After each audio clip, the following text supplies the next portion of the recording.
పరిగెడుతున్న మనం ఎక్కడో ఒక చోట పడిపోవడం సహజం. కింద పడ్డ మనల్ని చూసి ఇదే జీవితం, ఇదే నీ పరిమితి, నువ్వెలా ఉండిపోవాల్సిందే అని పరిధుల్ని గీసేస్తోంది ప్రపంచం. చాలా కొద్ది మంది ఆ పరిధుల్ని ఛేదించి ముందుకు వెళ్ళగలుగుతారు.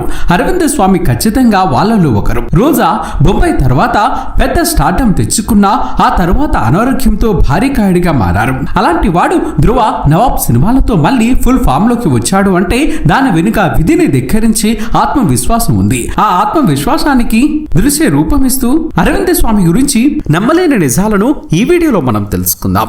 వీడియో చాలా ఇంట్రెస్టింగ్ గా ఉంటుంది. ఇలాంటి ఎన్నో ఇన్ఫర్మేటివ్ వీడియోస్ కోసం మీ సపోర్టుగా జస్ట్ ఒక లైక్ చేయండి చాలు. మరి ఇక్కడ అరవింద స్వామి ఫ్యాన్స్ ఎంతమంది ఉన్నారో ఫటాఫటా లైక్ కొట్టేయండి. అరవింద స్వామి 1970 జూన్ 18న చెన్నైలో ప్రముఖ పారిశ్రామికవేత్త బిడి స్వామి గారు వసంతి లక్ష్మి గార్ల దంపతులకు జన్మించారు. బిడి స్వామి గారు వ్యాపారవేత్తగా ఎన్నో వందల మందికి ఉపాధి కల్పించారు. చెన్నైలో ప్రఖ్యాత శంకర నేత్రాలయాన్ని కూడా ఆయన స్థాపించారు. బిడి స్వామి అండ్ కంపెనీస్ ఆధ్వర్యంలో స్టీల్ ఎక్స్పోర్ట్స్ అండ్ బిజినెస్ లు ఏషియా ఖండంలోనే ప్రముఖ హోల్సేల్ అండ్ రిటైల్ డీలర్ గా పేరు తెచ్చుకున్నారు వెంకటరమ దొరై స్వామి. బిడి స్వామి గారు 83 ఏళ్ల వయసులో తన భార్య మరణించిన కొన్ని రోజులకే కన్నుమూశారు. ఇక అరవింద్ గారి తల్లి వసంత లక్ష్మి గారు ప్రముఖ భరతనాట్య కళాకారిణి. అరవింద్ గారి ప్రాథమిక విద్యాభ్యాసం అంతా చెన్నైలోని ఉన్న Sishya school, Don Bosco school, Madras Loyola college నుంచి 1990లో బీకామ్ డిగ్రీ పూర్తి చేశారు అరవింద్ గారు. ఆ తర్వాత అమెరికా వెళ్లి ఇంటర్నేషనల్ బిజినెస్ లో మాస్టర్ డిగ్రీ పూర్తి చేశారు. చదువుకునే రోజుల నుంచి ఖర్చులకు ఇంట్లో ఆధారపడడం ఇష్టం లేక తన ఖర్చుల కోసం మోడలింగ్ చేసేవారు అరవింద్ గారు. అయితే మోడలింగ్ చేసే సమయంలోనే ఒక టీవీ యాడ్ లో అరవింద్ గారిని చూసిన మణిరత్నం గారు తన సినిమాలో ఒక మంచి పాత్ర ఉందని చెప్పడమే కాకుండా ఆడిషన్ కూడా తీసుకున్నారు. అయితే అరవింద్ గారు మాత్రం నేను నటించడానికి నా తల్లిదండ్రులు ఒప్పుకోరని చెప్పడంతో స్వయంగా మణిరత్నం గారే అరవింద్ గారి తల్లిదండ్రులతో మాట్లాడి వారిని ఒప్పించి అరవింద్ గారిని దళపతి సినిమాలో నటించే అవకాశం కల్పించారు. దళపతి సినిమాలో హీరోలుగా తమిళ సూపర్ స్టార్ రజనీకాంత్, మలయాళ మెగాస్టార్ మమ్ముట్టి గారు నటించగా దళపతి సినిమా ఆ రోజుల్లో దక్షిణ భారతదేశంలోనే అత్యధికంగా 3 కోట్ల బడ్జెట్ తో రూపొంది సంచలనం సృష్టించింది. ఈ సినిమాలో యువగలం అర్జున్ పాత్రలో నటించారు అరవింద స్వామి. ఈ సినిమాలో ఆయన నటన అందం చూసే అందరూ ఈయనంటే ఎంత అందంగా ఉన్నాడు, తప్పకుండా ఈ అబ్బాయి టాప్ హీరో అవుతాడని అనుకున్నారు. ఈ సినిమా ద్వారా రజనీకాంత్ గారికి, మమ్ముట్టి గారికి ఎంత పేరు వచ్చిందో అరవింద్ గారికి కూడా అంత మంచి పేరు వచ్చింది. అయితే ఈ సినిమాలో అరవింద్ గారు నటించడానికి ఒప్పుకునే ముందు నువ్వు సినిమాలో నటించినా కూడా నా వ్యాపారాలు నువ్వే చూసుకోవాలి అనే కండిషన్ పెట్టిన తర్వాతే ఈ సినిమాలో అరవింద్ గారు నటించడానికి ఒప్పుకున్నారు అరవింద్ గారి తండ్రి. ఆ తర్వాత అమెరికాలో ఇంటర్నేషనల్ బిజినెస్ విభాగానికి సంబంధించి మాస్టర్ డిగ్రీ చేయడానికి దరఖాస్తు చేసుకున్నారు అరవింద్. మరోవైపు దళపతి సినిమా తర్వాత రోజా సినిమాలో మొదటిసారి హీరోగా నటించారు అరవింద్. ఈ సినిమా కూడా తనకు ఎంతో ఇష్టమైన మణిరత్నం గారి దర్శకత్వంలోనే కావడంతో తల్లిదండ్రులను ఒప్పించడం కూడా చాలా సులువైంది.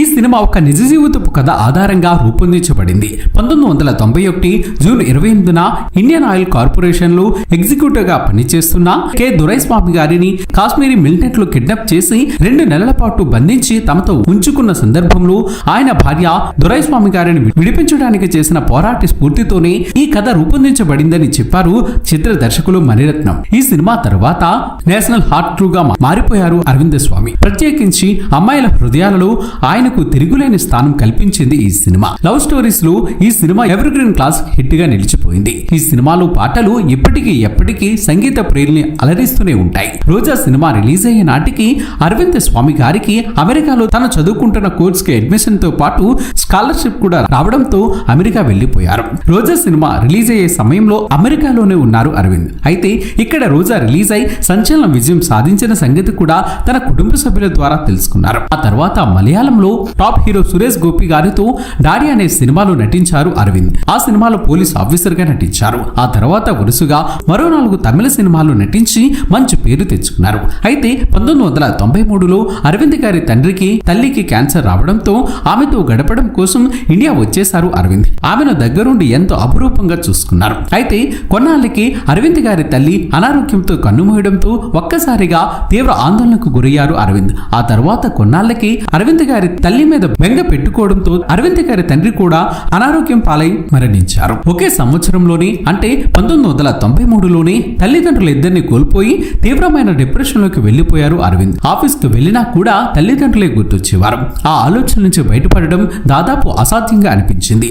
అయితే అదే సమయంలో తమ వ్యాపారాలపై ఆధారపడి బ్రతుకుతున్న వేలాది మంది ఉద్యోగులు, వారి కుటుంబాలు గుర్తుకు వచ్చి పూర్తిగా తన వ్యాపార సామ్రాజ్య విస్తరణపై దృష్టి పెట్టాలని భావించినప్పటికీ అది తనకు సాధ్యమయ్యేది కాదు. సరిగ్గా ఆ సమయంలోనే మళ్ళీ మరోసారి అరవింద్ గారిని కలిశారు దర్శకుడు మణిరత్నం. నువ్వు ఇలాగే ఉండిపోతే బాధ నుంచి తేరుకోవడం చాలా కష్టం. ఒక సినిమాలో హీరోగా నటించు, మంచి కథ ఉంది అని చెప్పి బొంబాయి సినిమాలో హీరోగా నటించడానికి అరవింద్ గారిని ఒప్పించారు. అయినా కూడా అరవింద్ గారు ముఖాముఖంగా ఒంటరిగా ఉండిపోవడం గమనించిన మణిరత్నం గారు అరవింద్ గారికి అసిస్టెంట్ డైరెక్టర్ గా షూటింగ్ చూడడానికి వచ్చిన ప్రజల్ని కంట్రోల్ చేసే సెక్యూరిటీగా ఇలా రకరకాల పనులు అప్పగించి ఆయన నిరంతరం బిజీగా ఉంచేవారు. ఈ సినిమా కూడా దద్దరిల్లిపోయే విజయాన్ని సాధించింది. అరవింద్ స్వామిని మరింత మంచి పేరు తీసుకువచ్చింది. ఈ సినిమా కూడా సెన్సేషనల్ మ్యూజికల్ హిట్ గా నిలిచింది. భారతదేశంలో రూపొందిన టాప్ 20 సినిమాలో ఈ సినిమా కూడా ఒకటని బ్రిటిష్ ఫిల్మ్ ఇన్స్టిట్యూట్ ర్యాంకింగ్స్ లో ప్రకటించింది. అదే సమయంలో 1994 జూన్ 3న అరవింద్ గారికి గాయత్రి రామ్మూర్తి గారితో వివాహం జరిగింది. వారి దంపతులకు కుమార్తె అదిరా, కుమారుడు రుద్ర ఉన్నారు. అంతేకాకుండా అరవింద్ గారు ఆ తర్వాత 2000 సంవత్సరం వరకు పలు విజయవంతమైన తమిళ, హిందీ సినిమాల్లో నటించిన అరవింద్ గారు దాదాపు 6 ఏళ్ల గ్యాప్తో గౌతమి, రంజిత హీరోయిన్లుగా 2006వ సంవత్సరంలో వచ్చిన శాసనం అనే సినిమాలో హీరోగా నటించారు. ఆ తర్వాత మళ్ళీ 2013లో వచ్చిన కాదల్ సినిమా వరకు మరో సినిమాలో నటించలేదు అరవింద్ స్వామి. అంటే 2000 సంవత్సరం నుంచి 2013 వరకు 13 ఏళ్లలో కేవలం ఒక్క సినిమాలో మాత్రమే నటించారు అరవింద్. దానికి కారణం వ్యక్తిగత జీవితంలో, వైవాహిక జీవితంలో తలెత్తిన ఇబ్బందులతో పాటు అరవింద్ గారికి యాక్సిడెంట్ కావడం, ఆ యాక్సిడెంట్ కారణంగా వెన్నెముకకి బలమైన గాయం కారణంతో దాదాపు 5 ఏళ్ల పాటు అరవింద్ గారు నడవలేని పరిస్థితికి చేరుకొని పక్షవాతం వచ్చి విపరీతంగా బరువు పెరిగి జుట్టు ఊడిపోయి గుర్తుపట్టలేని విధంగా మారిపోవటమే అని చెప్పొచ్చు.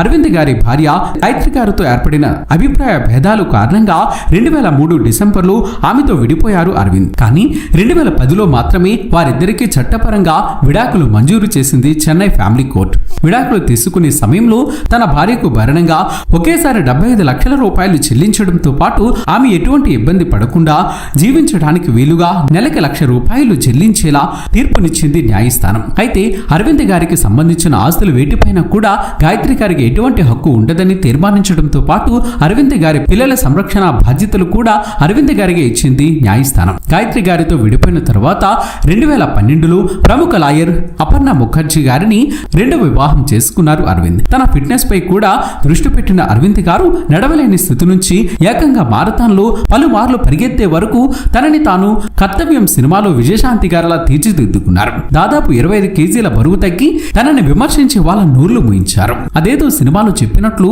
జీవితం ఏ ఒక్కడిని వదిలిపెట్టదు, అందరి సరదా తీర్చేస్తుంది.